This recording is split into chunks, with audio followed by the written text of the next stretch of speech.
Because even if I follow every single, let me check if I have any chatters. Any, hold on, because I have one single. Oh, sorry, Neo. Holy shit, Neo. Hey. Oh no, my God, I'm 4 minutes late again. For fuck's sake. I'm sorry. I'm sorry, Neo. Yo. Sorry, Neo. I'm doing the INFJ thing where I have a lot of thoughts, and uh, I'm sort of sifting through them so I can like come up with like I'm processing my thoughts. Okay. Uh, give me a sec. So bad, so bad, so bad at being social. No, I think I discovered it years ago, but then I drifted away from the Myers Briggs system for a few years, and then recently discovered it again. INFJ fits me completely. Yeah, man, me too. Like I found out I was an INFJ when I was 10, but I didn't know what the letters meant or anything. I didn't read up on any of the background, and then last year I found out I was an INFJ, and I did a lot of research, but I still have no idea really um, about what exactly it is. I know all the cognitive functions, and I've interacted with a lot of INFJs. I've read a lot of stuff, and I understand INFJs, but I don't really feel like I have complete knowledge, you know, and I don't have complete knowledge of the other types either. And that's why I started this channel, is because I want to interact with other personality types. When I was 5 years old, I think I was walking around. I remember I was in some house or whatever, and I was in the backyard, and I was like, wait, why am I in this body? I was thinking, why am I why am I in this body? And I look at my dad, and I'm like, why am I not him? Why do I exist as this individual body? There's there's so many however many people there are in the world. Why am I this specific individual right now at this current time in the universe? That's what I was. Maybe I was 6 or 7. Maybe 5 is too young. But yeah, that's my first realization of my existence. What about death? Like when did you fully realize that you're not gonna exist anymore? I think I also started off pretty young for that too. Some shows I watched as a teenager and felt like I knew the show back then and felt what it was offering. I now realize I don't remember much of it as an adult, but watching shows as an adult, I find years later I still remember them quite strongly. Yeah. So you don't experience what I experienced then? Are you talking about some shows you remember very strongly and some you don't? Yeah. Mahler did good breakdowns of the flaws of the Game of Thrones last 7 episodes. I didn't watch. I know who you're talking about. I didn't watch his breakdowns because, I mean, he does like 3 to 4 hours of content. Yeah, that was a little too much for me. um, I did watch a lot of memes about the last season. Man, they really butchered that, didn't they? I mean, man, I'm gonna stall the stream if I talk about Game of Thrones. But yeah, really quickly, they really butchered it, didn't they?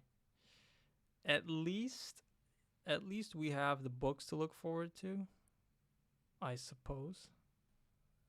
Yeah, I think so. Though I have never really found ENFPs or even INFPs to really understand this. Interesting.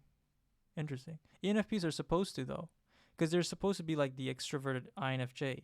Because the INFJ has a lot of thoughts that they don't really express um, extrovertly, and the ENFP is sort of the voice box, I suppose. I guess where they say the things that the INFJ is thinking. Um, and INFPs, yeah, I understand why INFPs won't understand an INFJ. We are quite different, but we're very similar, but we are pretty different because of the extroversion versus introversion and perception versus judging. I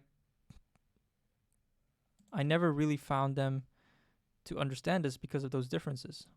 Though maybe I just haven't found the right ones. Yeah, I understand that. Um, so what personality types do you think you get along with the most then? Since you have never met an INFJ like me, for me, I think the INFP is because I don't think I've met an ENFP before. So for me, INFP is the one I really get along with.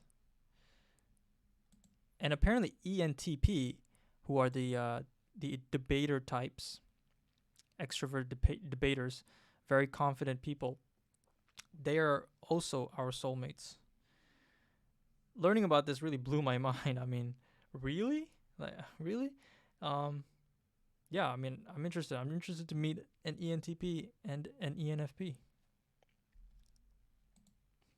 Isn't it weird how we've been through this crazy thing and we're not really talking about it? I don't really see a lot of people online talking about it as if we're trying to forget about it. They talked about it while it was at its peak, but because of the vaccine and everything, it feels like people are just ignoring it now. But hey, we went through an apocalypse basically. You know, how did it affect you, Neo? How did the pandemic affect you?